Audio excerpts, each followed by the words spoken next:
夜幕降临后的13朝古都河南洛阳是什么样的？在本期影片，我们看一看在洛阳旅游有怎样的夜生活。洛阳隋唐下山州，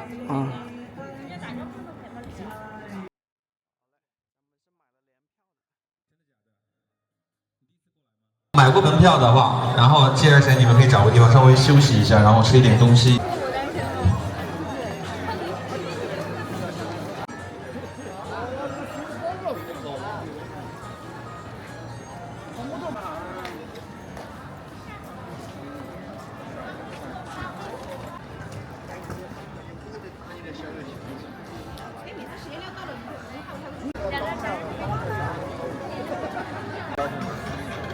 洛阳是一座拍照的城市啊，哪个地方都看到很多拍照的游客。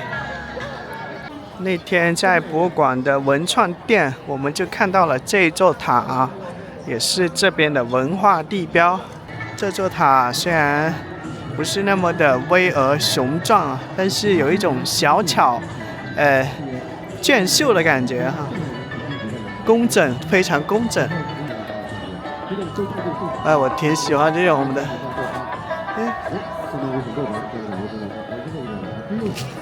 洛阳有座文峰塔，离天只有丈78。文峰塔始建于北宋，明朝时毁于战火，清初重建，是洛阳地区现存为数不多的古塔之一。建塔之初，塔内供奉着文曲星、魁星，古人修建此塔，有期盼洛阳文化繁荣、人才辈出之意。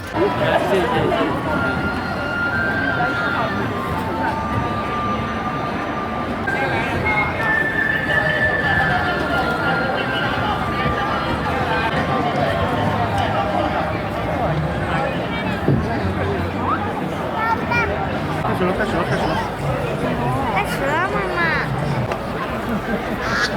我得想把那个比较长的做。那我们开始了。这个小湖边已经守望了好多人了，待会儿呢有精彩的天女散花。东边这里有灯笼的，这里。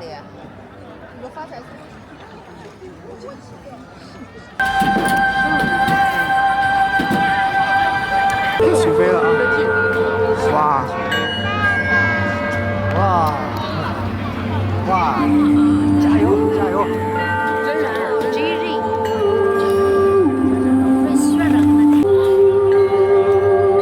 哇塞，好绚烂呀！太绚烂了，像梦境一样。这是真人哦。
个手一个丢丢，下巴抬起来一点点。好，不要动啊！漂亮漂亮。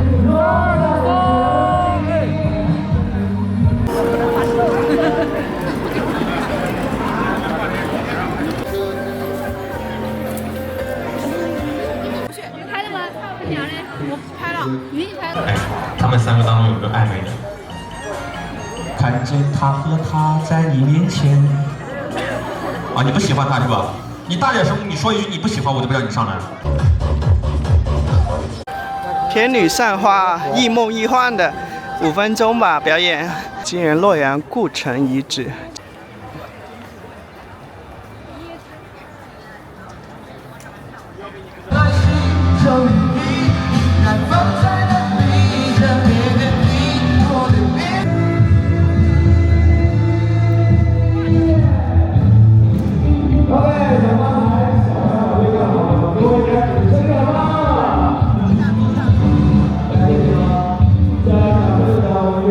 63下了10年之前。这样你就可以往后边走。以前在这些古城里看相亲节目还是万岁山啊，没想到在洛邑古城亲眼看到了这个相亲现场，挺有意思的。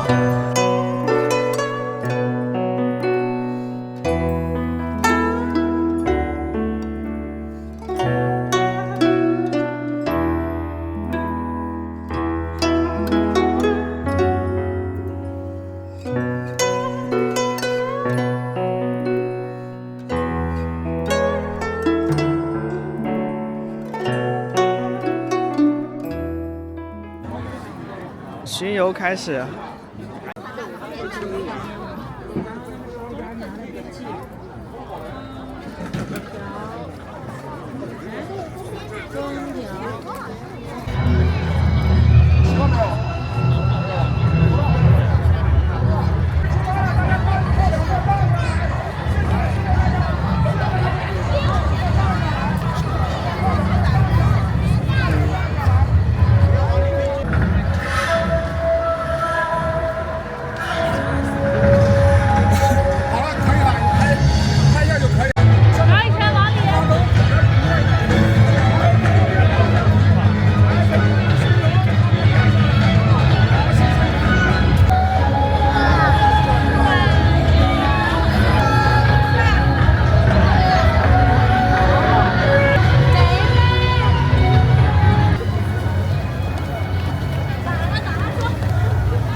这个洛阳很多 7-Eleven 的便利店哈。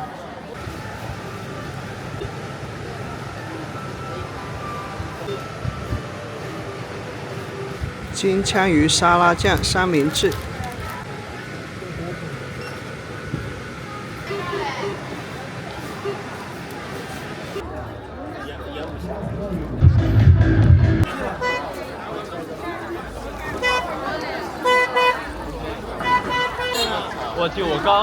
我也刚去。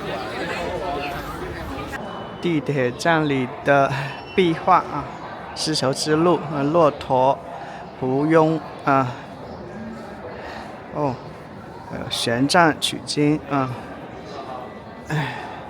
应天门前的侍女，哦，看明堂、天堂，哦，涵盖了这个洛阳的故事。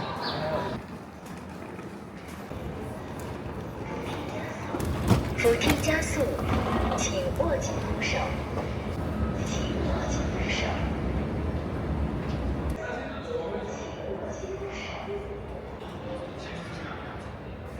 洛阳有2条地铁哈，交汇在解放路。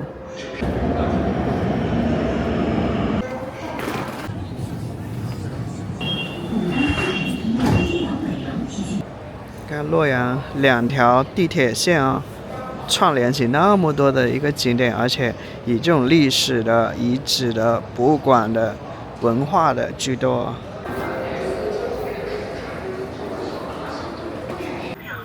隋唐洛阳城国家遗址公园啊，我买了套票了，检票。隋唐洛阳城始建于隋大业元年，公元605年，分为宫城、皇城、郭城3重城垣。截止目前，已恢复建设天堂、明堂、九州池、应天门等部分遗迹。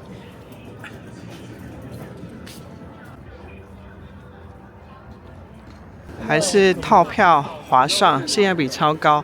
因为现在是旅游淡季，所以呢，洛阳推出了99元畅游洛阳7大景区啊。平时可能要花几百块钱的一个所有门票的代价，今天只要99元。听到播报说，感受盛唐的辉煌啊！明堂是古代帝王所建的重要礼制建筑物，是古代皇权礼仪、祭祀天地、朝会庆典的重要场所。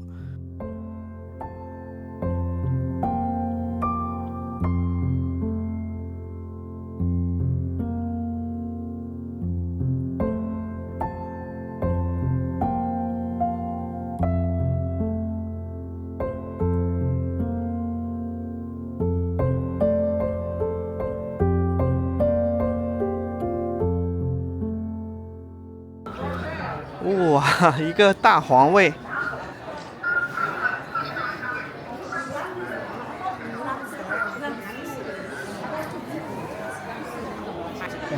登台体验50元啊，是登台体验。你看，哇，这个鎏金的一些。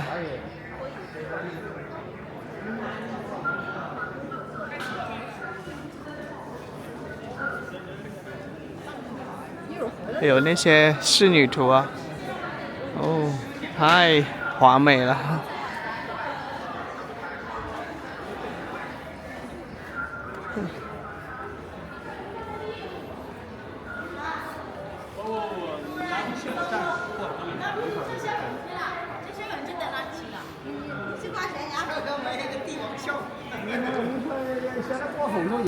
一般的宫殿啊，都是画龙啊。这里画凤啊！哇！哦，这是溥仪吗？盛唐时期啊，武则天当政时候的一个还原。明堂内部全景导览图。那么武皇宝座表演区域，应该是有好多的演员在4周给他表演。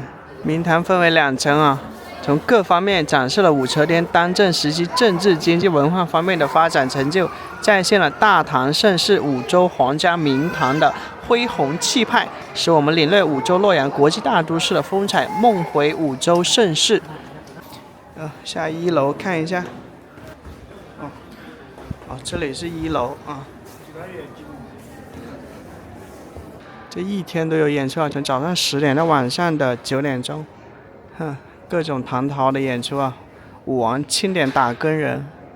眼前是1986年考古挖掘发现的明堂中心柱遗址，是6圈8边形的夯土台基，在明堂遗址中心为圆形的巨型大柱坑，坑口直径9.8米。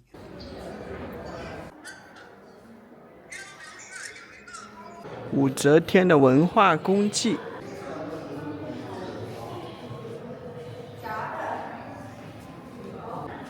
看唐代女子化妆的顺序，先是敷颜粉、抹胭脂、画黛眉、贴花钿，唐代女子发饰的演变。说到洛阳的历史，就不得不说一条我们都知道的运河，隋朝大运河。在公元605年，隋炀帝主导修建了当时中国历史上第一个南北贯通的人工运河，这是当时世界上规模最大的人工大运河之一。这条运河以洛阳为中心，利用至阳河道和前代的旧渠，北到今天的北京，南到余杭今天的杭州，沟通黄河、淮河、长江、钱塘江4大水系。这条运河将江南的粮食源源不断地运往北方和都城，打通了南北的贸易和人员的往来。在这条运河开建的第2年，即公元606年，东京洛阳建成。在公元609年正月，隋炀帝将东京改为东都。我们看一下武则天执政时期的一个城门格局，先是应天门，然后往北是现在我们所在的明堂。公元690年的重阳节，武则天受尊号为圣神皇帝，改元天授，改唐为周，成为中国历史上唯一位女皇帝。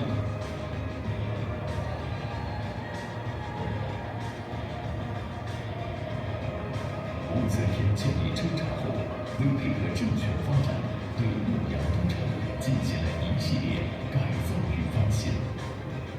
公元688年春，武则天还是注意拆除东都洛阳宫正殿、乾元殿，在此地建筑明堂。庭中巨木10围，装饰平面铁渠，上下通光，巍峨苍天，气势恢宏。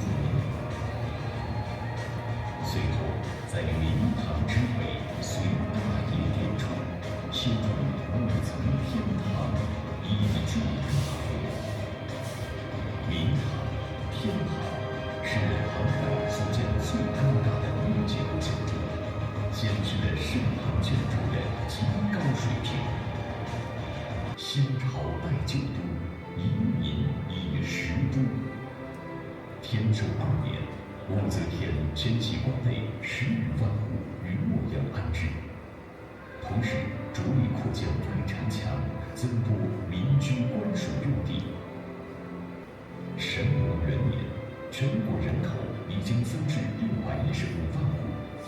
就在经过隋末大乱、国家人口严重不足的情况下，是一个巨大的进步，为唐代进一步繁荣奠定了坚实的物质基础。洛阳城以天街为轴，自北向南，经天门、天宫寺、天枢、应天门、天宫、天堂，与横穿天津桥的洛河形成10字交叉之势，对应天象中日月星辰，以向天法地、天人合一之势。作为洛阳城大运河的中枢，洛河、伊河与涧水往来交汇，河网密布，铺似江南水乡，与陆地络绎不绝的车马行人，共同铸就了洛阳城繁盛的基础。这段城之冠启开人的历史时期，史学家称之为武周之治。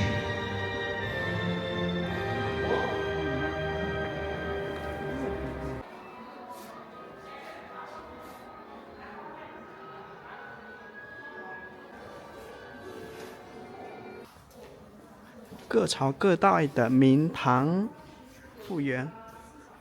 这是北宋时的大庆殿，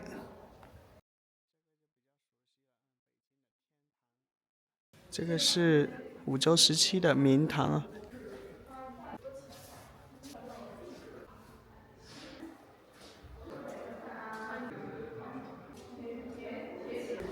明堂遗址。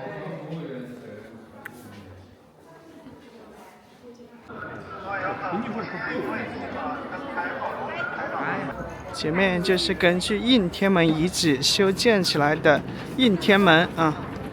右边再转一点点，能转动不能？头这个你翘个二郎腿，我看一下。翘二郎腿的话，你对。刚才看的是明堂，眼前的是离明堂不远的天堂。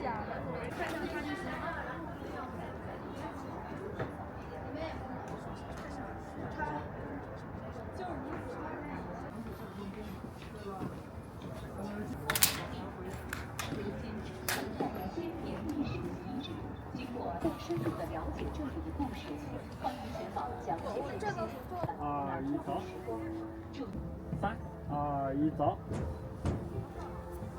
看下面转身。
从天堂看明堂和有应天门，天堂分为9层哈，谢谢。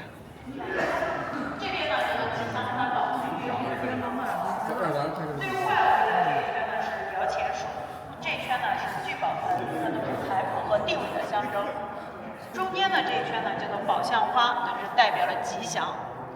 那咱们知道说天下之中在洛阳，那这个点呢是咱们天堂中心柱的中心点。当时呢武则天就是在这儿诵经礼佛，感应四时，与天沟通的。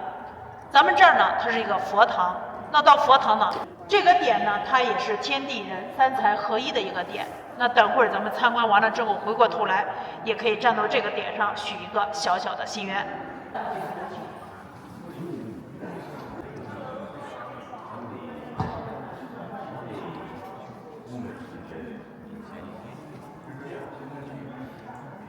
看上面是凤的雕塑。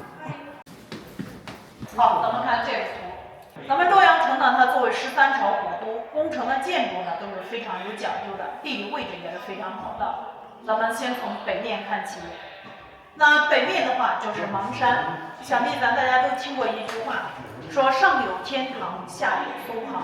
那其实呢，后面还有2句话，说生在苏杭，葬在北邙。在古代呢，帝王将相把自己死后咱们邙山看成是最高的荣誉。那像南边的话就是洛水，它几千年来呢没有改过名字，可以说孕育了咱们中华几千年的文明，包括咱们洛阳这个名字的由来也是根据这条水。说山南水北谓之阳，洛水之阳为洛阳，这也是洛阳名字的由来。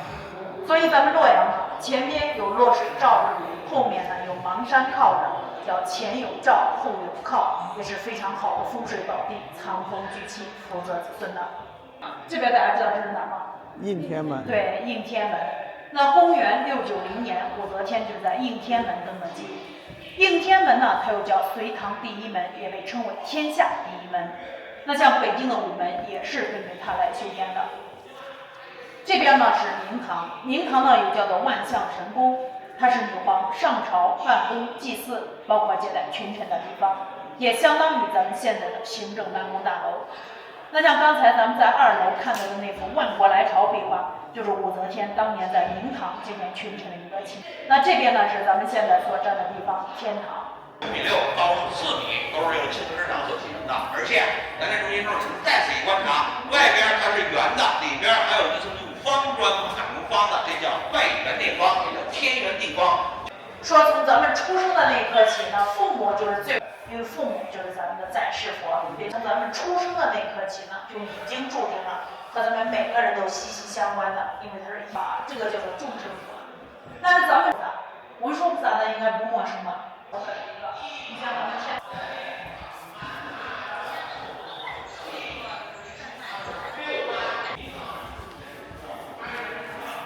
原有的基础上面建立的圆，咱走楼梯是不一样的。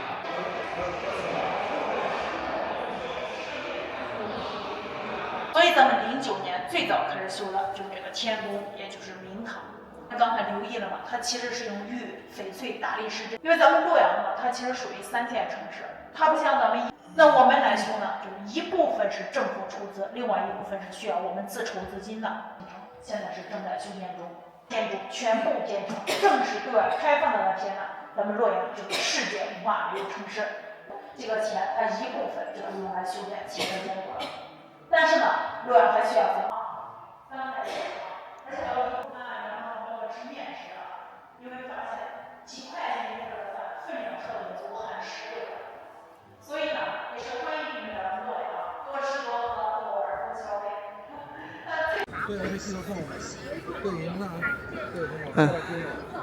眼前就是应天门遗址。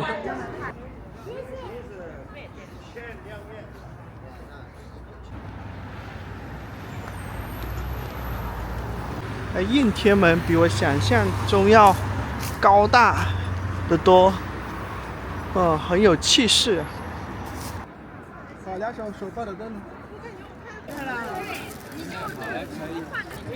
希望你的胸前。我爱洛阳。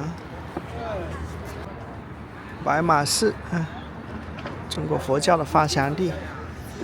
这应天门近看比远看要气势恢宏得多。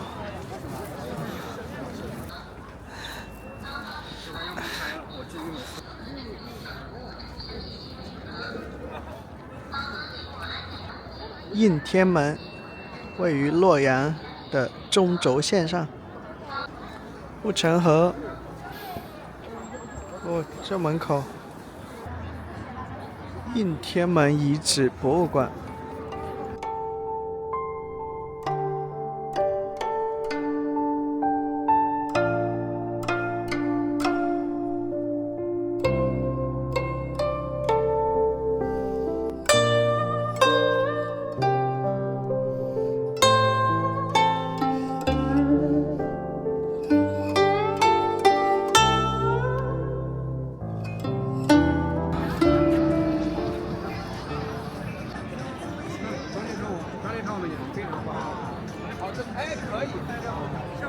我的天，就像一个影视拍摄基地啊！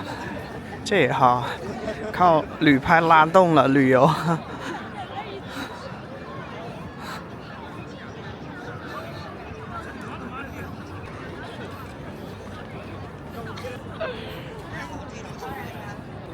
因为你好像是小花神呀。这是哪个电视剧？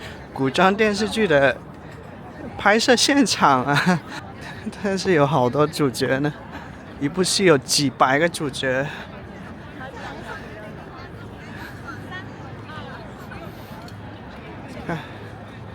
你看这一排了哈，这统一的流程化的一个创作方式。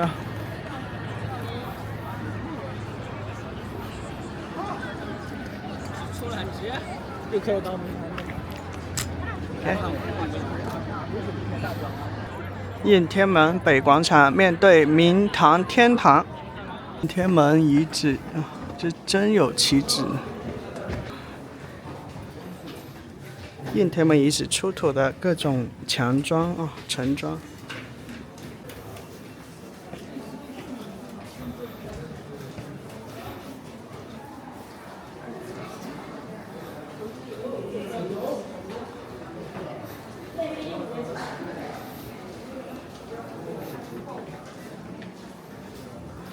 一门山道。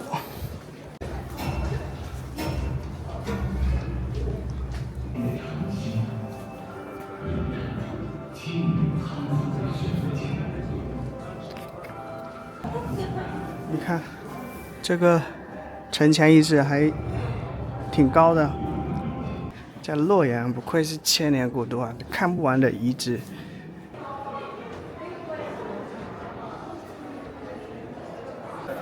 刚才的是东遗址厅，这个是西遗址厅。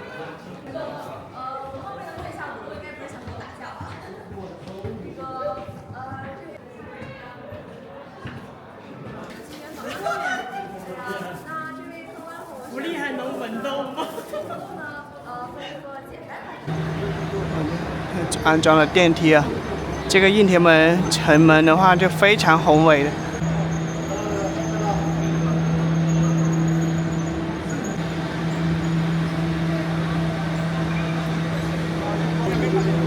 哇塞，人造雪花，我这看。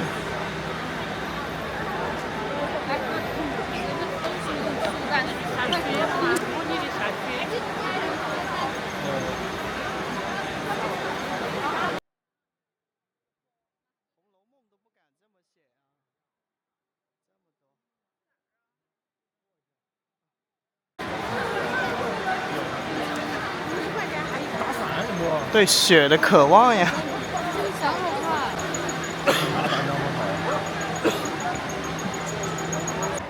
到6楼指挥官看一下，扶梯在此排队。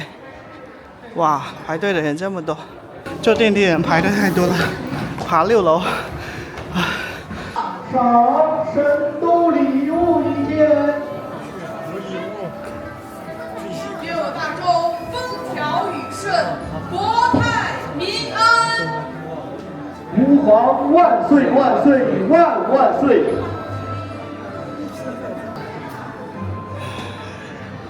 武王，陛下请驾回宫。哦，从6楼俯瞰洛阳城。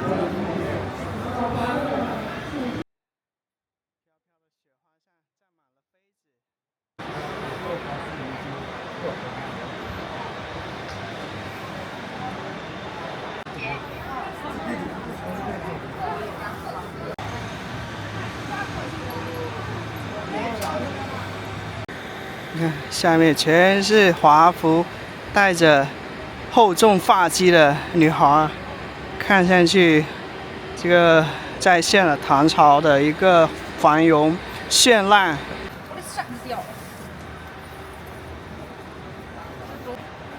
好嘞，这就是应天门北广场的一个俯瞰图，近处是明堂啊，稍微西北的方向是天堂。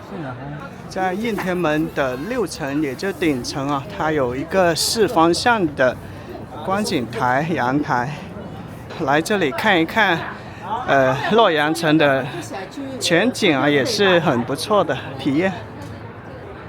登高望远，虽然跟西安还是有差距，毕竟它是一个3线城市，不是省会嘛。如果说它是河南的省会的话，那么集全省之力啊，那么这里的这种发展啊，可能还更快。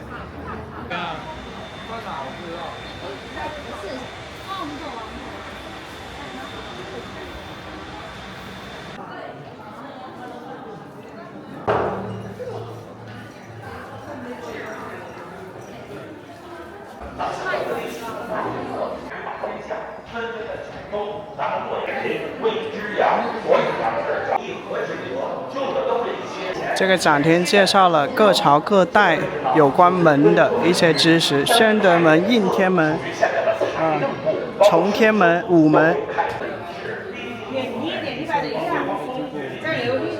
在清朝北京皇宫午门从凹字形。英国的爱丁堡城堡大门，法国卢浮宫城堡大门，北京午门。关于门的知识啊，门的博物馆，故宫午门。午门是明清皇宫的正南门，其平面继承了隋唐以来。